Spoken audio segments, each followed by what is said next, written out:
have many cases where there is something that we always thought was Black intellectual property, but it's not. I think that we have to solve the Scooby-Doo mysteries. I'm sitting here in Harlem right now, about to go home. I was here for George Frazier's birthday party.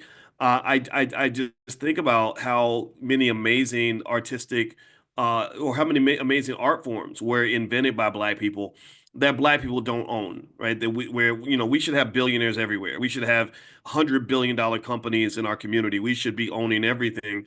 And for some reason, it just doesn't work out like that, right? I'm going to tell you, I think that if you want to understand what's happening there and why this occurs, I think you got to look at the leaky bucket. The leaky bucket, I'm going to call this the leaky bucket theory. The leaky bucket theory is where you pour into a bucket and you pour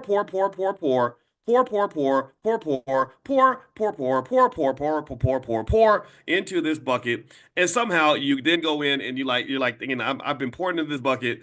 The bucket should be full. I'm gonna just splash my face in the water, just like that guy did with the ice cubes, right? And I think it's Ashton something. He's this influencer that puts his face in buckets of water, and somehow that makes him famous or something. I'm not sure, but anyway, yeah, and you go in and you put your face in, and there's nothing there, right? You go in and you say, this is where I get to reap the benefits of all my hard work and all my sacrifice and all my dedication, and but yet your bucket is empty, right? And so if you have been pouring into a bucket and you think the bucket is full, but somehow the bucket ends up empty, and someone says, "Well, damn, your bucket ain't got nothing in it. You must have done nothing. You must be lazy. You must be a fool. You must be a sucker. You must have poured all your water out." That should lead you to kind of ask some questions, right? You should go into what I refer to as the leaky bucket theory. The leaky bucket, I just made this up just now, so just so you know, you're not going to find it in a textbook because it's really just me being silly on a Saturday morning. But the leaky bucket theory basically says, um, where did all the money go? Right? Like how did we create you know how did we create these massive industries? How did we create hip hop and not have like literally 200 hip hop billionaires who aren't named Jay-Z and Diddy? How is it that we have created some of the greatest art forms in history, from jazz to rock and roll to everything else, but yet I can't go through Harlem. I'm not going to go through Harlem and just find, two or three hundred black billionaires that whose families have been building wealth for 100 years because of musical art forms that they've been involved with. How come I can't go down to the South Bronx where hip hop was invented? I spent a lot of time the other day with a female rapper who does stage plays, and she literally talks about when she grew up. She said Christopher Williams lived over here, and Africa Bambaataa lived a block over. LL Cool J was around the corner, and Russell Simmons lived over here. And I'm like, whoa! That's amazing, right? She's in magazines, right? Or not magazines, but museums. They got white people with massive museums celebrating all the amazing things that were created during the birth of hip hop. And I just thought about that. I said, so if I go to the South Bronx, the birthplace of this multi-trillion dollar art form that has influenced the world, I should go to the Bronx and see nothing but wealth. I should see um um um I should see I should see like Billionaires Row or something, right? I should see like, a bunch of like $100 million houses, and no child should be left hungry. Like there should be no unemployment hardly. I mean, everybody's doing good. But I don't see that. I go to the South Bronx, I see kind of stuff, a lot of stuff similar to what I saw, you know, 40 years ago. The only difference is you got gentrification. Now that's white people money. That's not us, right? That's them coming and reclaiming, not even reclaim, just claiming territory that wasn't theirs, right? So the leaky bucket theory basically says that when you see something like this, you should probably figure out where the bucket has a leak in it, right? Do you agree with me? Are you following me? Does this make sense? I know I'm a weirdo. I get it. I've accepted that about myself. Hopefully you can too. But I really want you to embrace this idea that if you keep doing exactly what you're doing, you're going to get exactly what you've been getting. If you repeat the past, then the past will become your future.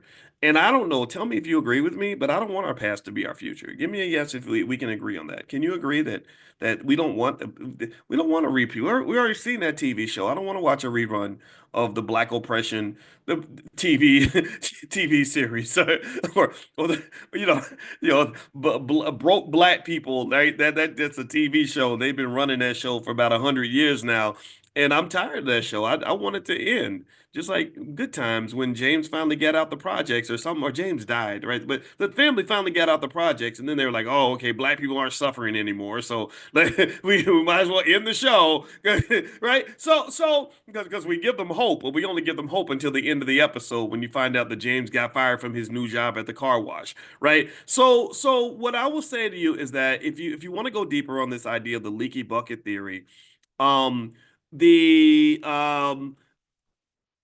the the leaky bucket theory kind of says, that maybe we should reassess our business model, right? What is the black business model? What is the model of economic progress that's going to lead to us being the beneficiaries of our labor so that that wealth ends up coming back into our community, coming back to our children, coming back to people, as opposed to being gone? So let's begin the Scooby-Doo mystery by looking at the history of Hollywood and just how this all came to be. I'm gonna give you a few little stats on Hollywood just to let you know about the massive economic power of Hollywood, which, by the way, is actually declining a little bit. So that's an opportunity. There's a massive wealth shift happening with, the introduction of AI, social media, etc. Hollywood's actually suffering right now because of that, but we can talk about that a different time. So first thing, in terms of global box office revenue, in 2023, it was $134 billion. There were 2.6 million jobs created in Hollywood to production crews, tech workers, and marketers, etc.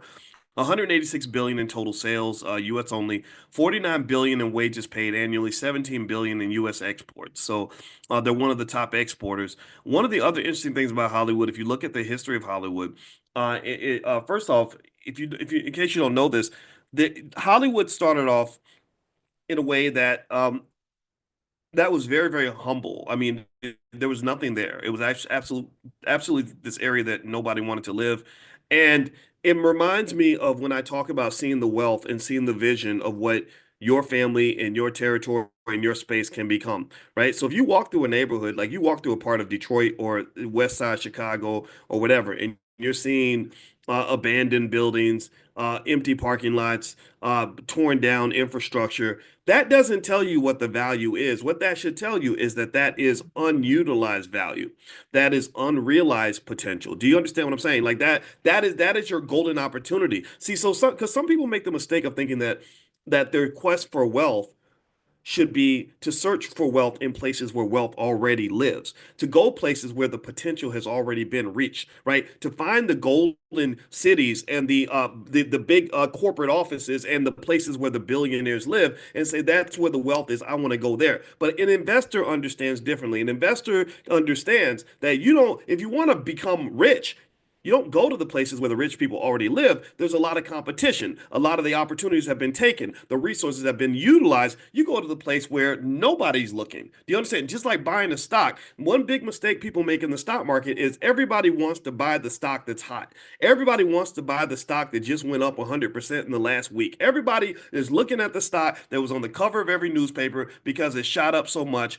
I don't look at those stocks at all. In fact, I see that as a red flag. You're running toward that stock. I'm running away from that stock. Why? Well, because I'm looking at that stock like a piece of chicken where ain't no meat left on the damn bone. I'm like, well, everybody done ate. Why would I be sitting here chewing on a bone when I could go out here and find me some fresh chicken, some fresh meat that hasn't realized its potential? So I'm not looking at the stock that just went up 100% last week. I'm trying to find the stock that could go up 100% next week. Do you understand what I'm saying? So the same thing is true with yourself.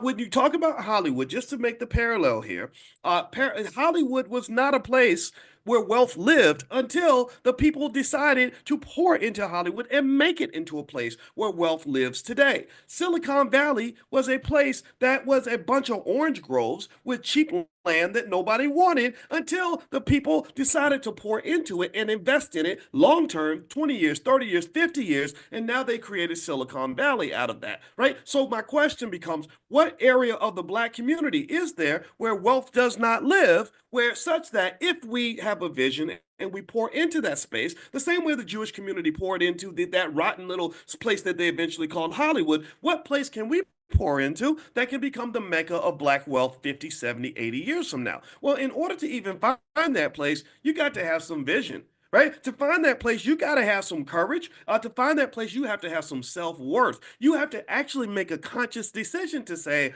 that rather than me chasing after everybody else's stuff, I'm going to go over here and build my own stuff. See, let me tell you a little secret. Look, here's the deal. Look, Trump doesn't hurt people's feelings right now. He is cutting jobs. He is destroying DEI programs. He is literally going through like gangbusters and ruining every comfortable black situation you can imagine. Black women, unfortunately, have the highest unemployment rate or the highest job loss rate in the country because all those DEI jobs disappeared. 106,000 jobs. My heart goes out to you. This is not funny. This is not a joke. I'm not in any way stomping on the grave of anybody's career for sure. But what I am saying is that maybe this is an opportunity. Maybe God is saying, I hear, you know what I'm doing? I'm gonna break your plate real quick to show you that you should never have been dependent on these people in the first place, right? Maybe this is an opportunity for us to say, instead of us continuously investing in them, we can also invest in us. Instead of us building what they've already started, we can go build what hasn't been started yet, right? And part of the reason that this potential doesn't live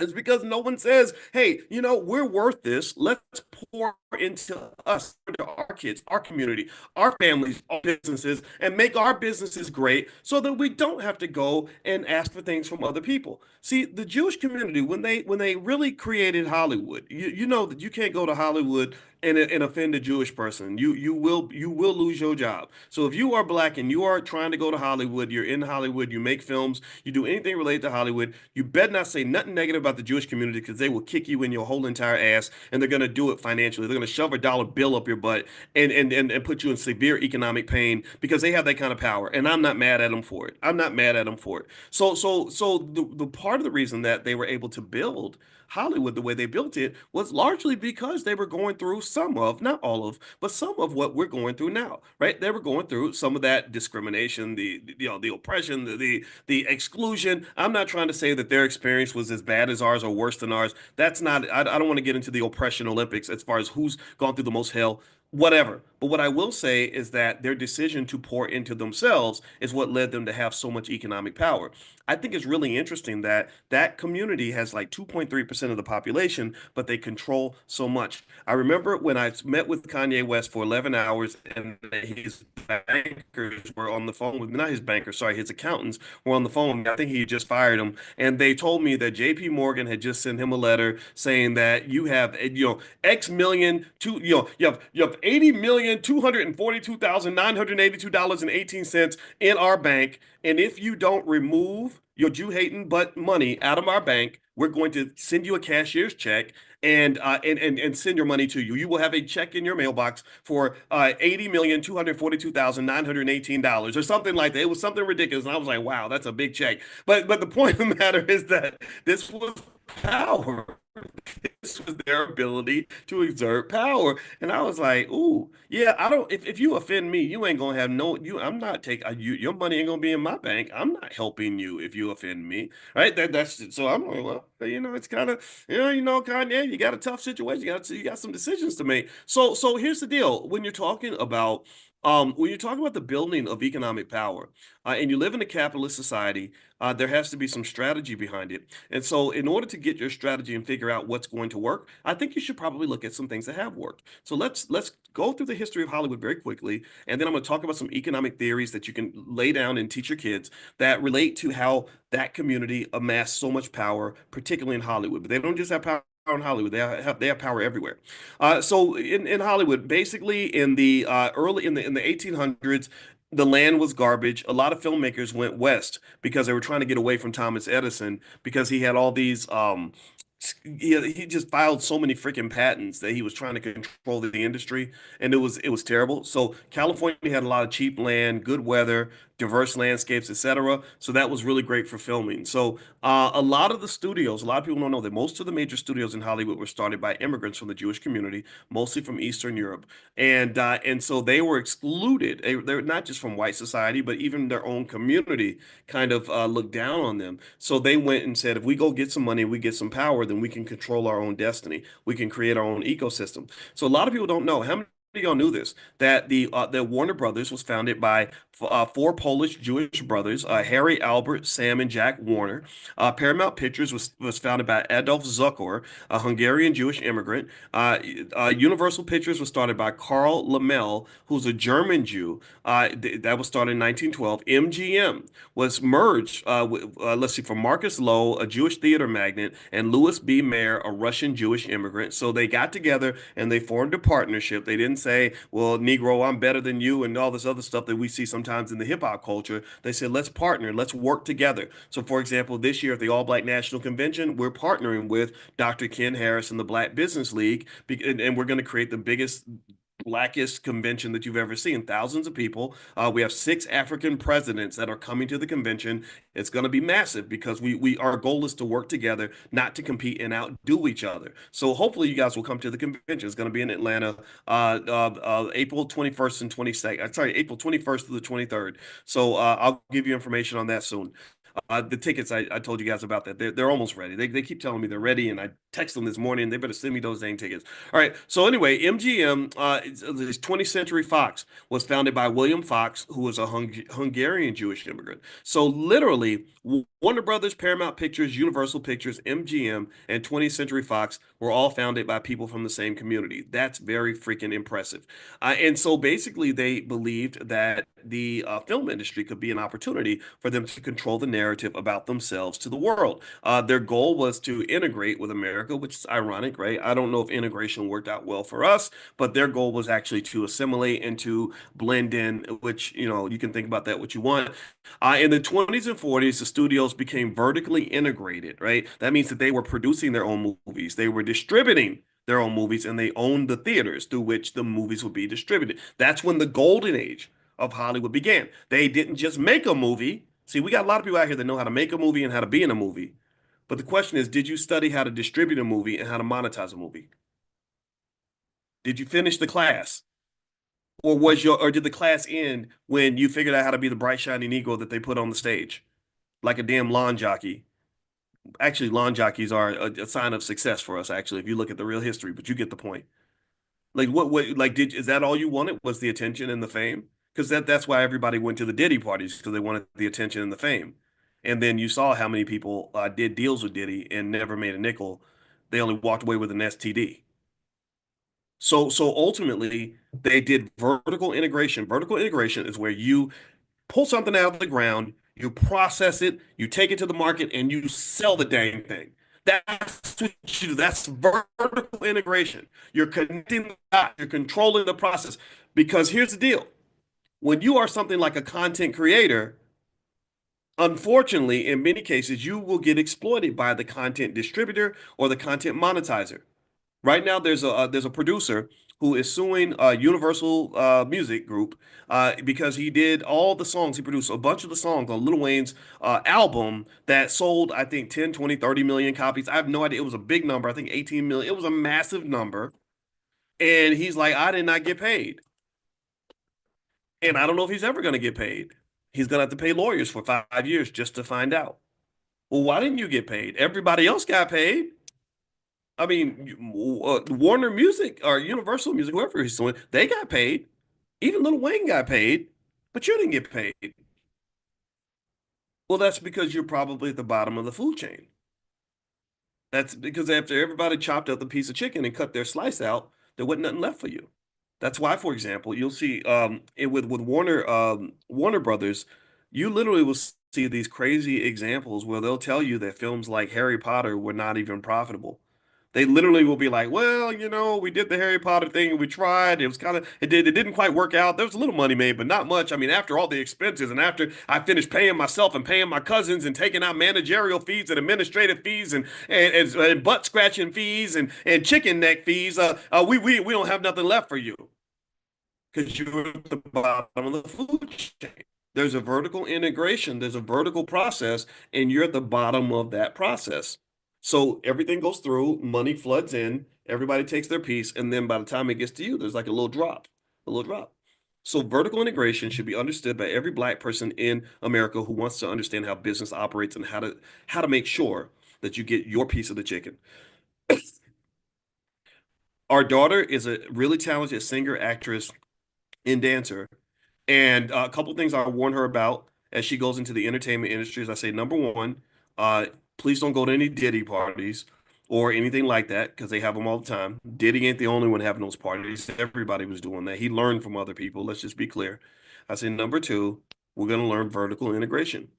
We're going to learn how to not just star in a movie, we're going to learn how to make the film, distribute the film, and monetize the film. So this is what the community did to make sure they maintain control of the economic power of Hollywood. If we'd had a million of our young people trained on how to produce, distribute, and monetize hip hop, then there would be probably another 1,000 billionaires in our community who made their money through the hip hop music industry. Because Lord knows hip hop made money. Let's keep going. All right. Basically, when you talk about what happened in Hollywood, I'm gonna give you a couple economic thoughts here that will help you to understand what's going on here. And the lesson will be short. And I want to remind everybody, by the way, speaking of films, there's a filmmaker named Marcus Small, and he made a great movie called The Melanin Code. Marcus is a great friend and a great partner of ours. We're going to do a black movie night next Friday, where he's going to show his film, The Melanin Code.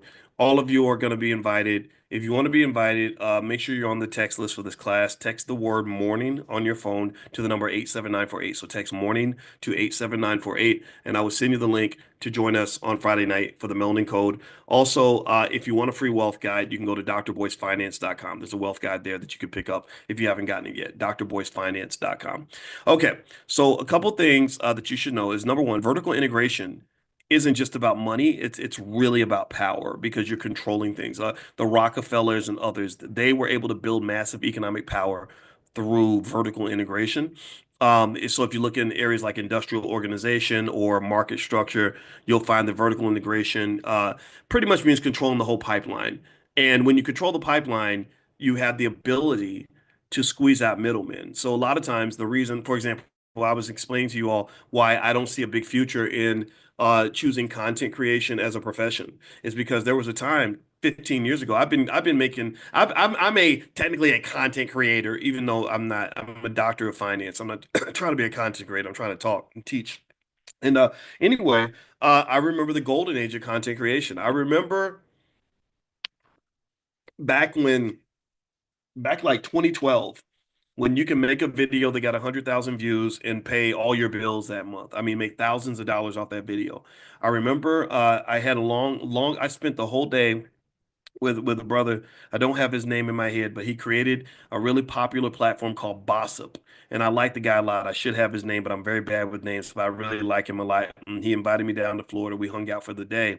And in case you don't know, Bossip is where Kim Kardashian got her start. Like Kim Kardashian used to call Bossip every day and get them to cover stories about her, so she could become famous. Now she's a multi-billionaire. Anyway, we were talking, and one thing that came up was we were talking about how back in the early 2010s, 20 in the early 10s, like 2011, 2010, 09, that you could have a blog and make insane amounts of money from the blog. And he was making ridiculous amount, millions of dollars a month, and hiring a lot of his relatives and everything else, and really taking care of a lot of people. But then what happened was, um, that company started squeezing out the middleman. They were like, okay, you got the content, but in the marketing agency is selling ads that will appear on the content And so this money comes in from the corporations to pay for these ads that are going to appear on your content. And what they started realizing was that the marketing agencies were squeezing out the content creators in terms of who got paid. So they were taking the people at the top were kind of taking all the money and leaving little trickles for the content creators at the bottom. So what would happen is you would get paid something like, let's say you got paid $25 for every thousand words, or sorry, every thousand views of an article. That number dropped from like $25 to like 25 cents, right? So suddenly it was much harder for pure content creators to make money because they didn't control the whole pipeline. Right now, a better ecosystem, it takes time to carve this out. It takes patience to build this out. It's not easy to do this. But a better ecosystem would have been one where if you're the content creator, you have a direct relationship with those who are purchasing ads to be a part of the content. There is no marketing agency in the middle collecting their little fee for finding the ad agencies. You're going straight to the ad agencies. You're taking the product directly to market and you're getting the money and deciding at that point how you're going to divvy it up. So with Black people, the reason that training on business is so important, the reason that we must be trained not just on business management, we must be trained on business development is because when you're trained on business development, you understand the whole process, right? Think about this. When I used to work at Taco Bell, in my mind, only thing I knew was I make a taco and somebody's gonna pay me to make tacos. That's it. I didn't know where the money was coming from. I didn't know who was going to get the money to pay me. I didn't know that the number of customers coming through the door was going to have a direct impact on whether I could keep my job. I didn't care. I was 17. But really, why was Taco Bell able to pay me? They were able to pay me because they were going to sell tacos to customers and they had a whole marketing team that would market their tacos and to get drunk white people to come through the drive-through in the middle of the night and order whatever new product they have, and they would say, "I want a nachos Bel Grande and I want two big slushies, and I'm drunk and crazy, but I want you to just be nice to me." And they would order this food, and that out of that money that came in, they would then pay me my salary, right? And understanding that whole process gives a greater degree of economic consciousness, which is necessary for anybody who considers himself to be a wealth builder. See, it's not enough to just get a job. You got to know who's paying you and why. And because the biggest myth, the biggest mistake that the job seeking culture makes is it teaches you that you get paid for a job just because you did the work. It teaches you that because you spent time at the office, you're supposed to make money because you were at the office, or because you worked hard on the project, you're supposed to get paid for that project. That is a damn lie, straight from the depths of hell. That is not true. Nobody pays you to work. Nobody cares about how much work you put in. Honestly, that's just the truth. I hope I'm not hurting your feelings. I'm just trying to be real here. I hope that's all right. Let me know if that's okay, because I know how I get. I don't want to make some of y'all might be new and you're like, "What's wrong with this man?" Is that okay? Can I be real? Nobody really cares how hard you work. Shit, I mean, raising kids is hard work. Ain't nobody paying me to raise kids. Getting up out of bed this morning was hard work. I did not get a check for getting out of bed. Talking to you right now is hard. Not hard. I like it. It's fun, but it's hard work to do this every day. Nobody. I don't have an employer that's making sure that I'm well compensated and that I make a fair living wage. So my point is to say that people don't pay you to work. They pay you to add value. And then when you understand these things, then you'll understand little things like things that I hear people say. They'll say, "Why is it that a school teacher can work overtime all year long and somebody like Will Smith can make $10 million for doing a 30-second McDonald's commercial?" I'm not saying that it's right. I'm just saying that it's true that Will Smith adds value. Him chewing on your cheeseburger and saying, "Hey, come to McDonald's," that adds value. And unfortunately, whatever job we do may not add the value that we would choose to extract from the economic system. So if you want to make money, don't just do work.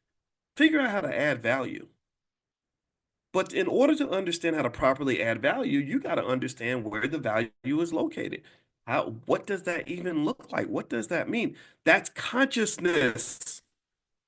That's what we talk about every morning. That's the focal point. That's why I call this class economic consciousness. We need consciousness. If we have consciousness, then we can see the whole world. Now Elaine says she disagrees. It's okay to disagree with me. That's all right. I'm not saying that I know everything. I don't know everything. And I never would say that it's right that a teacher would make less money than Will Smith. I'm not saying that at all. I'm not telling you how the world should work. I'm here to tell you about how the world actually does work. And this is why, in many cases, we work our butts off and we don't get the money that we're supposed to make, and we're mad about it because like I worked really hard and I should get paid. Well, okay, then if you should get paid, then you would get paid. I mean that's kind of life does not give you what you want. Life gives you what the world decides you deserve. And that's the sad part of it. That's the sad reality of it all. Okay. So anyway, let me get back to it because I don't want to offend anybody because I know a lot of hardworking people are in this room. You've worked hard your whole life. But I can tell you that if you work hard and you can find ways to add economic value, then you will be economically compensated. Now, here's the deal. You may add other kinds of value. For example, I think the most valuable thing in the world is a school teacher who's willing to buy school supplies for their, for the less fortunate children, stay overtime. All those skills are incredibly valuable.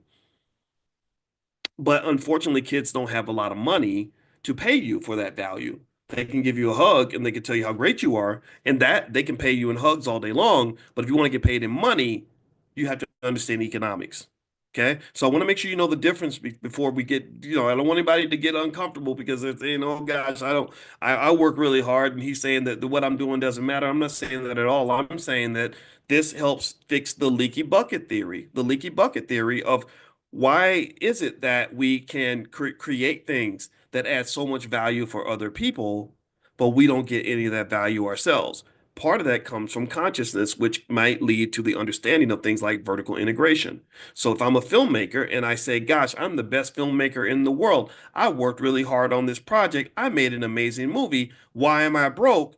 Well, vertical integration might explain part of the process. You carved out an amazing film, but did you carve out an ecosystem that allows for the production, distribution, and monetization of that film? Or did you do what a lot of folks do, which is work really hard on making the film and then leave the distribution and the monetization to white people? Right? Where you're like sitting there, like you're standing on the like someone standing at a bus stop with a ticket, waiting for the bus to come by, and it's the white man bus, and they're gonna come by, they're gonna pick you up, they're gonna take your movie, make you famous, and spread it all around the world. Those are ecosystems that have to be carved out. And so, for example, when I talk about the fact that I don't understand why black men don't have our own professional sports league with all of the contributions that black people have made to sports, what I'm saying is that the reason that the NFL extracts most of the value from all the players that go out on the field and get concussions and CTE in order to score touchdowns, the reason the NFL extracts most of the value is because you have to go back 100 years to the people that created the NFL back when you could buy the Chicago Bears for $50. They went to a place where there was no value and said, we're going to pour into that place, invest in that place, and create value until there is value. And 100 years later, you've got this league that's worth hundreds of billions of dollars. Do you understand what I'm saying? So the question is, what are you investing in? What are you pouring into? Are you carving out ecosystems, or are you simply trying to be a part of a pre-existing ecosystem? Now, I'm not saying that you can't be a part of a pre-existing ecosystem. That's fine. I mean, a lot of us maybe have to do that. But here's the thing. Trying to connect yourself to pre-existing ecosystems, most of which are built by people who are not black, exposes you to a virus called systematic racism. Systematic racism is racism that comes from a system. So that system is the system that you've connected to and committed to. So when I say, look, I don't want to build my own systems, that's too hard. It takes too long. I don't want to build a business. It's too much work. I don't know what to do. Well, then what I'm really saying is, okay, I'm going to just take my skill set and see if I can fit into someone else's system. And I can tell you as a person who I I don't fit into many systems very well. I just don't because what I'm doing is a little bit different. It's a little bit radical. I had to carve out my own system. Back in 2008, when I used to go in on CNN and Fox News every day, I got banned from both CNN and Fox. They got together in a room or something on a phone call and said, if you don't have him on the air, then we won't have him on the air either. I went from being on those networks every freaking day to not being on there for probably a year, 1 or 2 years. It was right when Obama got elected as president or right during his campaign. And during that time, I had to make a decision. I said, okay, I think I need to create my own pathway to connect to people because systems in America aren't ready for a black man like me.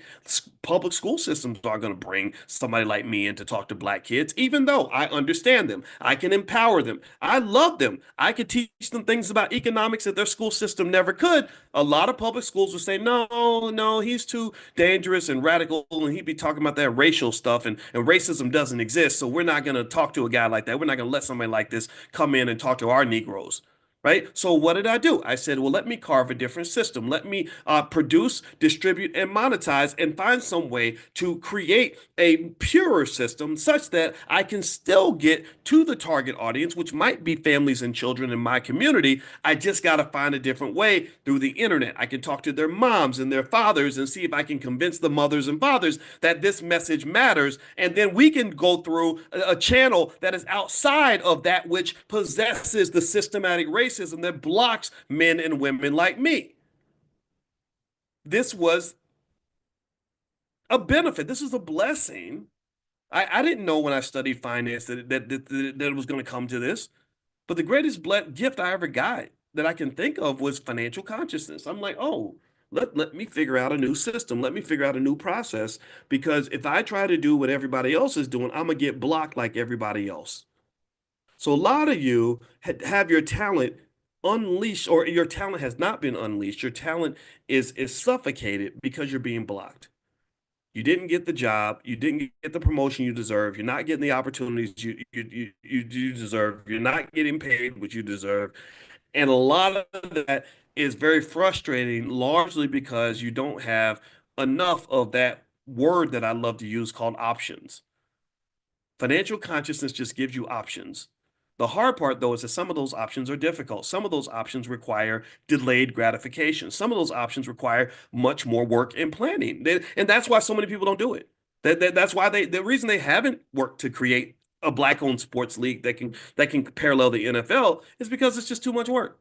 But if Jay-Z, LeBron, and all these other guys had economic consciousness collectively, they could get together and say, okay, let's go ahead and raise, $1 billion and just build something. Let's start with something. It's not going to be NFL level. It's not going to make as much money as the NFL does. Of course not. It's going to take about 40 years to get there, maybe 50, maybe longer. But we can start with something. We can create something and then have something that leaves a legacy. But remember, leaving legacies requires consciousness. You have to be thinking about what's going to happen after you're gone. You have to consider the fact that whatever you're starting, as ragged as it may be, there's somebody who's not yet born who will probably continue the job. But in order for them to continue the job, you got to give them a job. For them to know the assignment, you got to write the assignment down. For them to continue the work that you started, you got to start some shit. A lot of us don't start anything, and then the kids are like, "Well, I got to start from scratch. I don't. My parents didn't give me anything to do, so I'm gonna go work for Mr. Charlie because he's got a plan. His family had a generational wealth framework. They built a business over the last 80 years. I guess I'll go work for them." So I would say to you, anybody who's interested in anything that I have to say, I would ask you, what is your plan?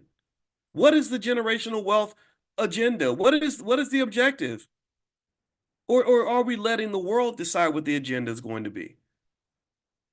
The reason everyone thinks that there is no black agenda is because number one, they don't listen when people speak up and say that there actually is one, but also because a lot of people don't have an agenda. They let the white agenda be the black agenda, and then they wonder why the black agenda doesn't work. They say, "Oh, we're going to pick their leaders. We're going to give them the message. We're going to tell them that your life will be miserable unless you vote for the Democrats or come work for us. And we're going to give you more jobs." They never talk about we're going to give you more wealth. They never say we're going to give you more finance, and they never say we're going to give you more capital and access to resources. They just say we're going to give you more jobs. And we're also going to give you more student loans so you can come to our universities and pay us to educate you, which is entirely an insult because you can educate yourself.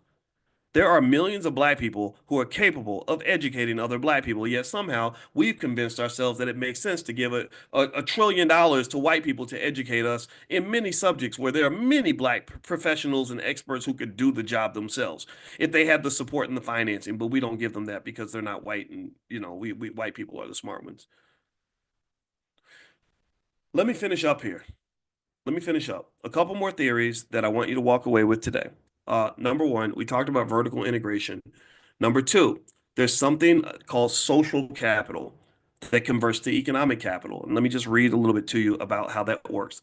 So when you're locked out of elite networks, when you can't get a seat at the table, what the Jewish community did was they said, let us create our own table. We're going to have trusted circles of family and friends, and we're going to hire each other.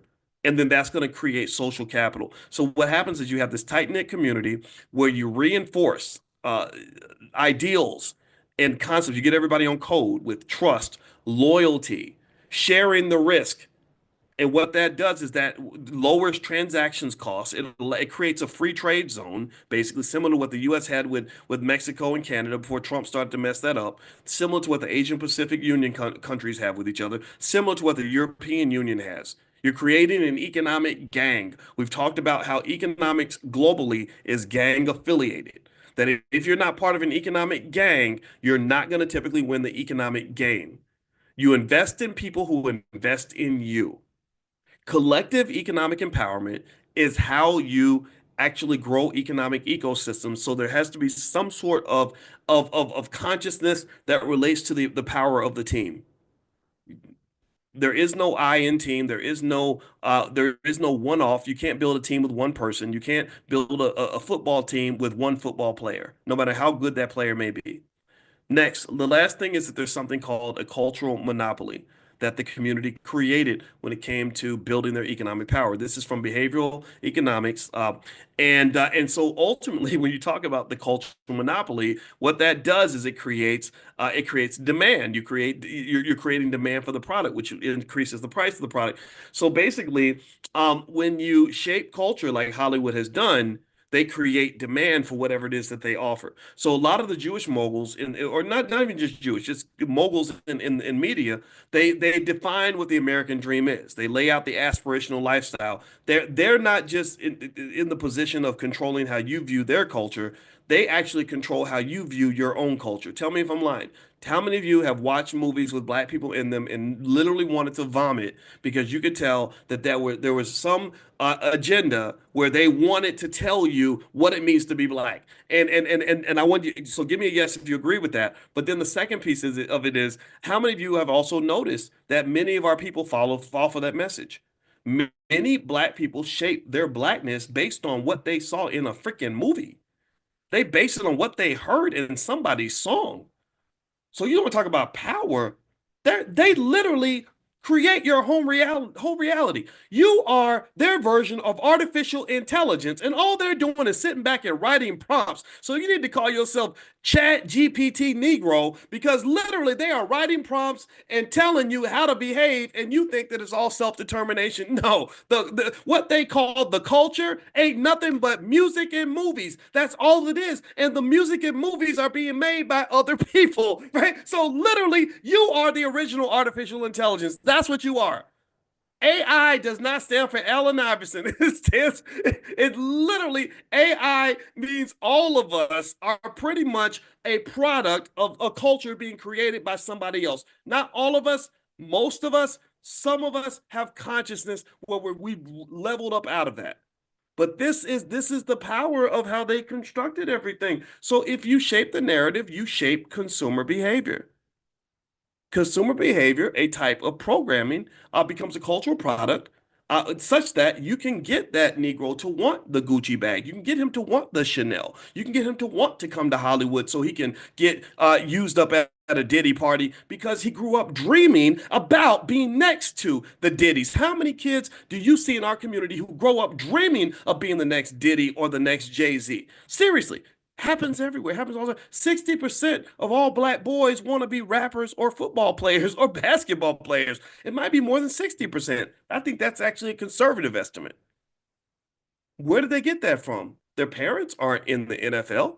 Their mama didn't play in the WNBA. Their daddy wasn't a famous rapper. Where in the hell would a little boy get that American dream of wanting to become a rapper and a gangster rapper at that? He got it from media. He got it from he's artificial intelligence, and somebody wrote the prompt. All black boys are rappers and thugs and they hate women and they waste their money and they all want to go to prison and while they're wearing gold chains and spending money at the Gucci store. Enter. This is what it is. So wealth and culture are deeply connected. One affects the other. One affects the other. That's why, in my book, The Ten Commandments of Black Economic Power, I talk about wealth, but I said you can't talk about black wealth unless you talk about black culture. Not only do you have to talk about the deficiencies of pre-existing culture, but you must talk about what it means to create a culture that is very wealth positive. So culture and wealth are siblings. One affects the other. Those who have wealth and power shape your culture, but then your culture, your consciousness kicks in and you reshape your culture to lead to your own wealth and power. And then you abandon any part of your culture that is solely creating to the wealth and power of those who do not have your best interests at heart. Does that make sense? I hope that makes sense. It's Saturday morning, and I'm just letting it loose, and I don't know how it sounds. It sometimes it may not come out the way I want it to. I'm not a great speaker. I'm just a guy who's just trying to give a perspective, and I hope that that's okay. And if it offends you, if somebody got mad about what I said, I can't apologize. Sorry, not sorry, but at the same time, I have to sometimes just mention, like sometimes I'm not as articulate as I want to be, but I feel it. I've seen it. I've analyzed this. And I can just tell you, in my opinion, if we don't address this and confront this head on and fix this, then you're going to continue to have the leaky bucket.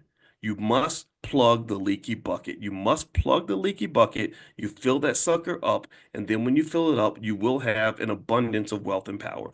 That is the future of our community in the B1 space. That is the future. If you are a person that is plugging the leaky bucket and filling it up, that is your future. That's what it's going to look like. It's not hard to build wealth in America. It's not. But then again, maybe I say that that's what I study, right? So maybe I'm wrong about that. But literally, when I talk about things like the $5 a day plan, I'm like, well, shoot, all somebody would if somebody wanted to be a millionaire now, all they'd have to do is every time they had bought an iPhone, if they had bought $1,000 worth of Apple stock at the same time, they'd be close to being a millionaire. They'd have eight or $900,000 in the bank right now, right? Like so a lot of these wealth hacks are not complicated, right? Or just understanding, for example, that a stable family or in a good relationship makes it easier to pay your bills than if you're trying to do it all by yourself. Or not fighting all the time. It minimizes the chance that you're going to lose money fighting with each other. So a lot of these wealth hacks are not complicated. The $5 a day plan is something that a 7-year-old can do. And if you don't have the website, it's blackwealthmasterplan.com, blackwealthmasterplan.com. Feel free to go there. And so at the end of the day, I encourage you to really sort of continue to elevate your consciousness. A lot of you already have done that. A lot of you are hearing what I have to say, and I appreciate you for that, by the way. Because I know I'm not always easy for everybody to listen to. A lot of people don't want to hear what I have to say, and that's okay. But elevate your consciousness, put it into action, and I guarantee that all these seemingly insurmountable problems that exist when it comes to wealth accumulation in the Black community, a lot of them will go away if you address various aspects of cultural thinking. All right. So anyway, let's get out of here. I'm done. Thank you guys for listening. Don't forget Friday night, Marcus Small is going to come in and show his film, The Melanin Code, which is really good. And Marcus is just a great dude, and he makes good movies. And so I wanted to invite him in. It's going to be Friday night. If you'd like to join us for Black Movie Night, it's free to everybody in here. Make sure you're on the text list. I will send the link out via text. Text the word morning to the number 87948. Text morning to 87948. I'll also send you guys another link to join the private Zoom if you want to be inside the Zoom. Some of you are watching from outside the Zoom, I put it out there just in case some of you want to come in later. But if you want to come inside the Zoom, I'll send the link out for that. Also, the wealth guide is at drboycefinance.com. So feel free to go to drboycefinance.com to get a wealth guide. Third, the All Black National Convention is going to be the weekend of August 23rd, and it's going to be that Saturday. There's nothing on Sunday because a lot of you like to fly out on Sunday. So this year we want to experiment with that. And Chris Broussard from Fox Sports is going to be our keynote speaker this year. If you don't know him, you got to look him up. Chris Broussard is he's on TV every morning. He's a great dude. I don't care about people being on TV. That doesn't matter, but he deserves it because he's that talented. And I like Chris because I've seen Chris take stands for the black community, even at great expense to himself. He's the kind of man that such that if we clone him and duplicate his ideas, I think we would have a community that would simply be unstoppable. So Chris Broussard is the man he humbly accepted, and I appreciate the fact that he accepted our invitation. But he's the person that I selected for the keynote speaker this year. We're also going to have panels with other great black men and women that you're going to love. So anyway, I'll send out the tickets soon. So have a good day, everybody. God bless you. Thank you so much for listening, and I'll talk to you soon. Take care now. Bye bye. The number is 87948. So text the word morning to the number 87948 on your